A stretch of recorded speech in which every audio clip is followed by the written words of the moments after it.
हरि ओम।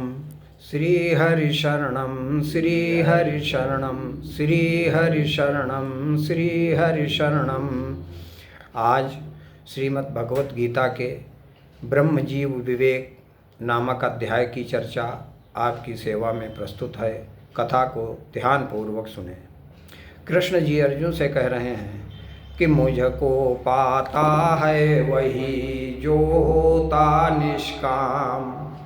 जो व्यक्ति कामना रहित है वही मुझे प्राप्त करता है। मिलता त्रिगुणातीत को निर्मल मेरा धाम। त्रिगुणातीत माने जो तीनों सत्व रज तम तीनों गुणों से ऊपर चला गया है, मुक्त हो गया है, उसी को मेरा धाम मिलता है। यह धाम मेरा वह है अर्जुन जो स्वयं प्रकाशित है सारा।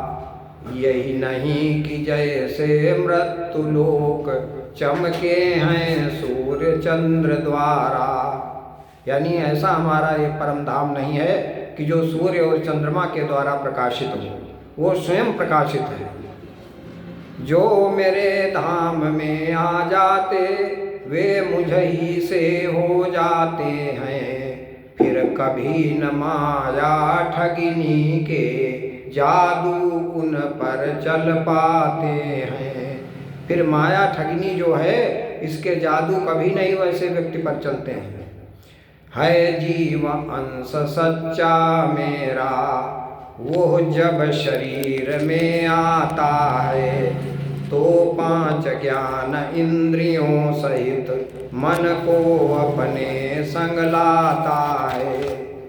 तो ये जो जीव है आत्मा जब ये कहीं जाती है तो मन सहित पांचों इंद्रियों को सूक्ष्म रूप में अपने साथ ले जाती है। मन आँख कान नासिका जीव और त्वचा बीच वो रह करके इंद्रिय विषयों का भोग करे। सुख दुख जीवन के सह करके। तो भोग कौन करता है?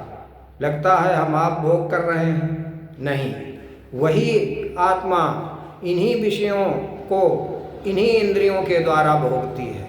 आँख नाक कान जीव त्वचा आदि के द्वारा वही भोग करती है। फिर जब जाता है देह छोड़ तो नहीं अकेला जाता है। उन चीज़ों को संग ले जाता जिन चीज़ों को संग लाता है। यूं जीवात्मा के संग आती और फिर वह उसके संग जाती है। जो सूक्ष्म वस्तुएं हैं सारी और लिंग देह कहलाती हैं। इनको सूक्ष्म शरीर या लिंग देह भी कहते हैं। इस लिंग देह में फंसा जीव नित चक्कर खाता रहता है।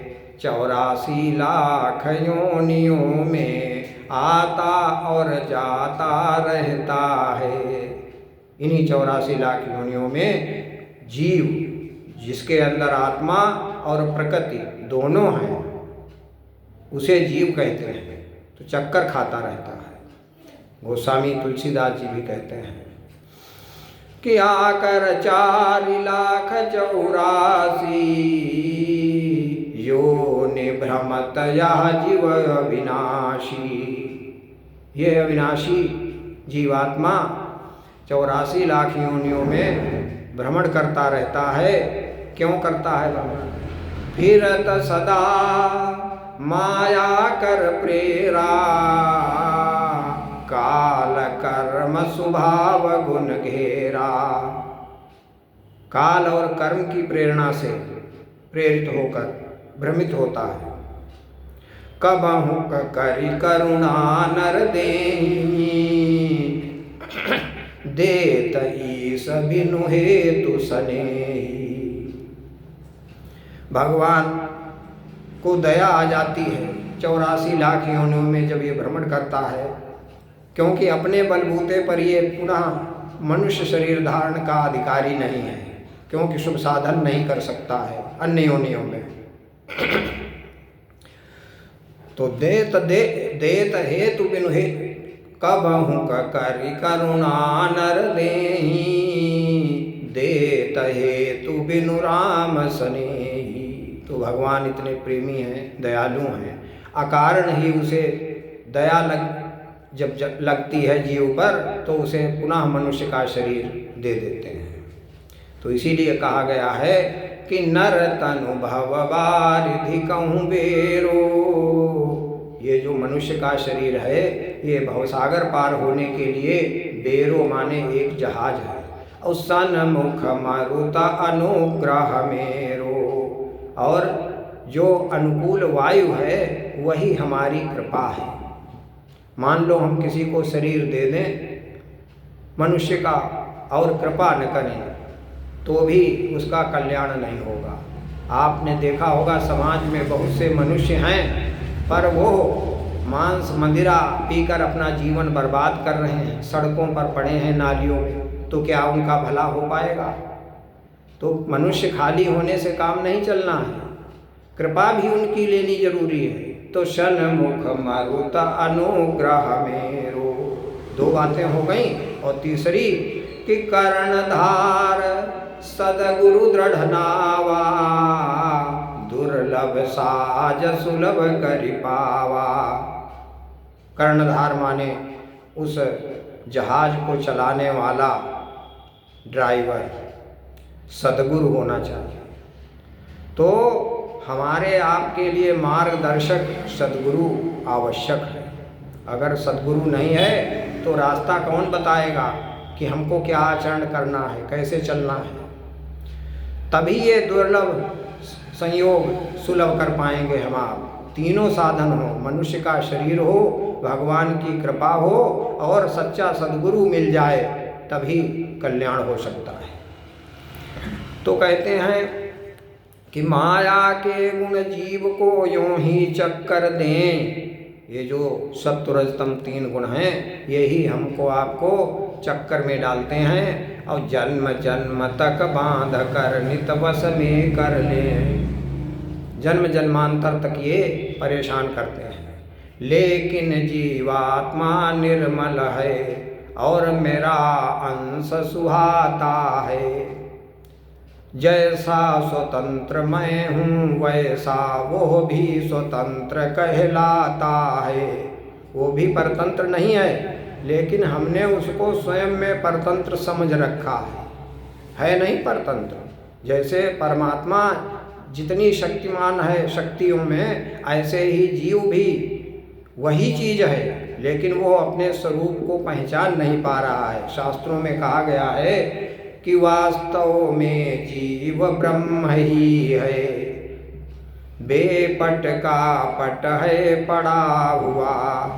जैसे पर्दा पड़ा हो तो हम आप देखते हैं कि भाई ये तो पर्दा पड़ा हुआ है, नहीं दिखाई दे रहा इधर का उधर। लेकिन माया का एक ऐसा पर्दा होता है जो मूर्त रूप में प्रत्यक्ष दिखाई नहीं देता। जैसे हम परिवार में पड़े हैं, मकान में पड़े हैं, पैसे में फंसे हैं, तो एक पर्दा है। अब वहाँ तक वो भगवान को मिलने नहीं दे रहा है, हम उसी चक्कर में रात दिन समय बर्बाद कर रहे हैं। तो ये एक पर्दा पड़ा हुआ है, बेपटका पट है पड़ा हुआ।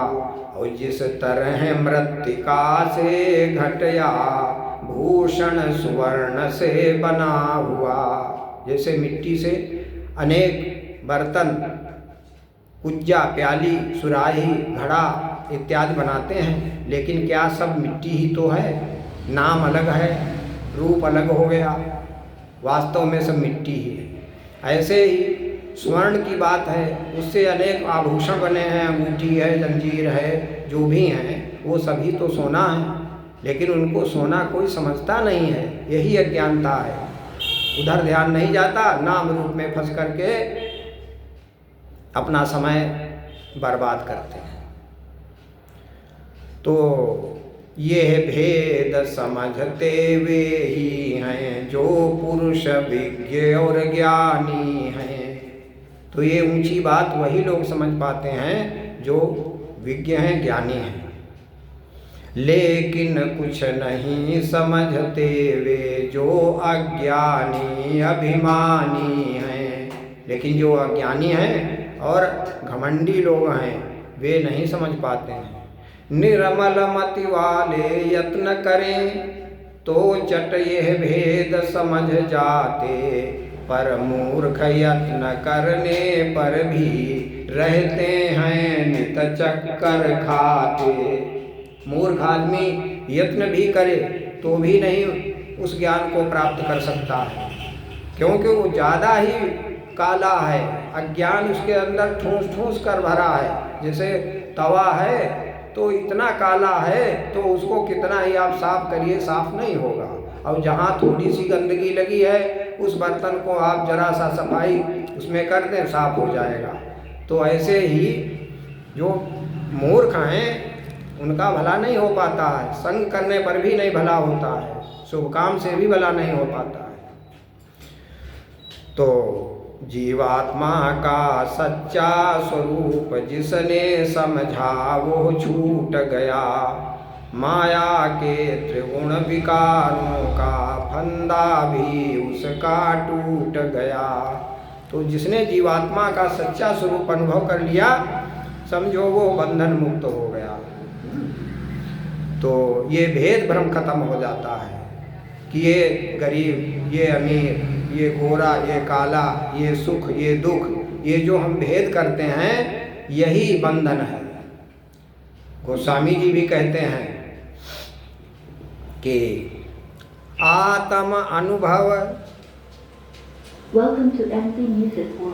गोस्वामी जी कहते हैं कि आत्म अनुभव सुख सुप्रकाशा, तव भव मूल भेद भ्रमनाशा। तभी ये जो भेद भ्रम है संसार का ये नष्ट हो जाता है। प्रबल अविद्या कर परिवारा, मोह आदि तम मिटई अपारा। और ये जो माया का परिवार है, अविद्या का मोह इत्यादि, पैसे से मोह है, मकान से मोह है, परिवार से मोह है, तो ये सब खत्म हो जाता है। क्योंकि सब छूटना है, सब जाना है, बेकार समय बर्बाद करना है, इसलिए सीधे परमात्मा में लग जाओ। तो कहते हैं कि चंद्रमा अग्नि और सूर्य बीच जो उज्ज्वल तेज समाया है, अर्जुन तुम यह निश्चय जानो वो तेज मुझी से आया है। तो जो अग्नि में तेज है, सूर्य में है, चंद्रमा में जो तेज है वो कहीं अलग से नहीं है, उसी परमात्मा का वो तेज है। जब उसकी इच्छा होगी तभी वो खींच लेगा। लेकिन आप समझते हो अग्नि में तेज है, सूर्य में है, चंद्रमा में, ऐसा नहीं है। ये उसी के द्वारा संचालित है सभी। मैं इसी तेज से पृथ्वी के भीतर संचारण करता हूँ और इस प्रकार से भूतल की सृष्टि को धारण करता हूँ। तो भगवान कह रहे हैं कि मैं ही सारे जीव जंतु प्राणियों में अनेक रूप से पिरो करके, अंतरात्मा से अंदर से प्रवेश करके सारे व्यवस्थाएं, जैसे भोजन, वस्त्र, कपड़ा, मकान, सारी व्यवस्थाएं मैं ही करता हूँ। लेकिन लोग समझते हैं कि मैं कर रहा हूँ। तो इसका प्रत्यक्ष प्रमाण है कि जब शरीर से आत्मा निकलती है, जीव मृत हो जाता है, तब कुछ क्यों नहीं करता? तब भी उसे कुछ बनाना करना चाहिए, तब क्यों नहीं कर रहा? इसके मतलब करने वाला कोई दूसरा था। तो मैं चंद्र किरण का अमृत हूँ, औषधियों को उपजाता हूँ। जितनी भी दवाएं हैं, औषधियाँ, उनको मैं ही उत्पन्न करता हूँ। और जब भोग खत्म हो जाते हैं तो मैं ही रोगों को उन दवाओं के द्वारा नष्ट कर देता हूँ। जठरा नल होकर जीवों के उदरों में अन्न पचाता हूँ। अब अन्न इत्यादि जब पचता है वो कौन पचाता है? वो उन्हीं की शक्ति है शरीर के अंदर, वही पचाती है। तो सबके हृदयों में रहूं देता सबको ज्ञान, वेद और वेदांत का मैं ही हूँ विद्वान। भगवान कहते हैं वेद और वेदांत का जानने वाला मैं ही हूँ। तो इस प्रकार से इस भगवत गीता का कुछ अंश आपकी सेवा में प्रस्तुत किया गया। कथा भी विस्तार में है, फिर प्रस्तुत की जाएगी। हरि ओम तत्सत, हरि ओम तत्सत, हरि ओम तत्सत।